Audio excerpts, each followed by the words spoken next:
It's impossible to make a perfect film. Even the best have a flaw or two holding them back. Whether it's a mishandled plot point, poor character development, a weak performance, or an unsatisfying finale, or sometimes more than one of these at once. So with that in mind, I'm Ellie with What Culture, here with 10 perfect movies with one glaring flaw. Number 10. Do we really need time travel in Looper? Rian Johnson's twisty hit Looper is a great little film in which hitman Joseph Gordon-Levitt clashes with his older self, Bruce Willis, whilst both grapple with a devastating future. The mechanics of Looper's premise comes from its time travel, in which people are sent back in time to be killed so their murder is easily cleaned up. Gordon-Levitt is one of the killers tasked with disposing of future targets, a job that becomes too personal when his future self is sent back. It's actually quite clever the way Looper constructs itself. When Gordon-Levitt is hurt, Willis gets hurt too. But the idea that people need to be sent to the past to be cleanly killed is slightly dampened by the fact that the villains kill Willis's wife in his timeline and easily cover it up by setting a fire. If it's that easy to cover up a murder when you're an all-powerful time-manipulating gangster, why bother sending people backward in time at all? Number 9. The Last Act in Sunshine. For the most part, specifically the first 80 minutes or so, Sunshine is a remarkable film, complete with awe-inspiring visuals, fully developed characters, and morally challenging assessments of human nature. But in the last act, Danny Boyle's sci-fi masterstroke suddenly loses track of itself, switching from a thematically challenging tale of space exploration into a frantic slasher flick in which the film's surviving characters are hunted by a lost astronaut driven insane by his so-called communications with God. It's left field, to say the least. And whilst it has its virtues, adding some depth to the film's themes of disorder, fundamentalism, and the nature of the universe, the way Pin Baker is portrayed as a disfigured killer is just a little too jarring to complement the film's much more subdued start. It's by no means a deal breaker, but Sunshine never quite recovers once the twist is revealed. Number 8. An incomplete love story in Creed.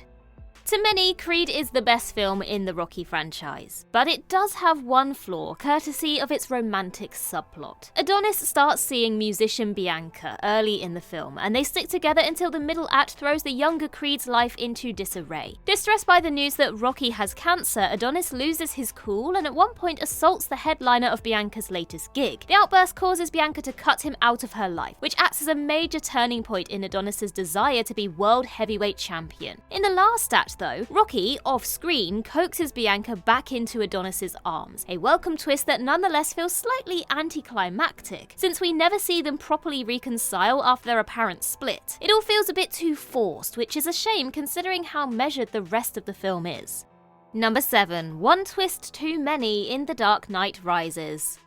The final chapter of Christopher Nolan's brilliant Dark trilogy had a lot riding on its shoulders, and for the most part it delivered the goods. However, the film's need to subvert expectations leads to it losing some marks in the back end. For one thing, there's the reveal that Bruce Wayne's love interest Miranda is actually the daughter of Ra's al Ghul and the mastermind behind Bane and his recent rampage through Gotham. This twist, though, isn't the film's big offender. In fact, it's actually far better than you may recall, if a little rushed. No, that honour goes to that infamous last shot in which Alfred sees a still-alive Bruce in Florence after Batman was believed dead and gone. Slightly nullifying the Caped Crusader's valiant sacrifice and making no sense, he simply couldn't have escaped that explosion. The twist ends an otherwise great film with a head-scratching image we're still puzzled by to this day.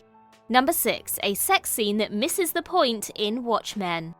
Watchmen had no right to work as well as it did, but Zack Snyder did it justice with impressive visuals, scope, and thematic depth. Unfortunately, it has one glaring issue that's difficult to unsee. We're talking, of course, about the bizarre slow-motion sex scene between heroes Night Owl and Silk Spectre, which aside from being impressively awkward, also completely misses the point of their relationship in that moment. Presenting the moment as the characters hooking up simply because the world is crumbling around them, it fails to grasp the importance of their connection. In the comics, their intimacy is supposed to symbolize them reclaiming their outlawed hero identities, but in the film, it's little more than sex for sex's sake. And listen, we're not getting into the should movies have sex scenes debate here, it's just that this time the metaphor was lost in the visuals, despite the rest of the film translating Alan Moore's source material surprisingly well.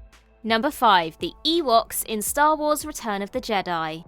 Despite being the weakest of the Star Wars original trilogy, Return of the Jedi is still a wonderful film to end one of cinema's most beloved stories. That being said, it's not without its flaws. The clash with Jabba the Hutt goes on a little bit too long, but at least it makes for an exciting spectacle that brings the film's heroes together again. The same cannot be said of the Ewoks, the creatures who dominate the last act and get tiresome uncomfortably fast. Yes, the Ewoks are cute, and yes, they helped the rebels defeat the Empire, but their constant chirping and slapstick humour rapidly overstays its welcome, and jars with the darker scenes in which Luke Skywalker confronts his conflicted father on the new Death Star. The Ewoks are not unforgivable, but they are overused and slightly out of place. If only we lived in a world where that final battle happened with the Wookiees, as was originally intended.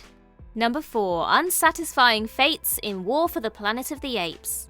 War for the Planet of the Apes is, like its brilliant two predecessors, one of the finest blockbusters of the 21st century. But even so, it's not a flawless vision. Following the ape Caesar as he leads his people against a tyrannical force of human soldiers led by the uncompromising Colonel, the threequel is epic and deeply affecting, but has two particular death scenes that feel oddly muted and avoidable. For one thing, the Colonel is unceremoniously dispatched by the deadly simian flu during the final battle, never having the one-on-one confrontation with Caesar the film was teasing. And then there's Red, a lowland guerrilla slave who saves Caesar's life and takes a bullet to the head without defending himself. It may seem petty to criticize, but these deaths feel far too anticlimactic, and in Red's case, unnecessary. They deserved so much more.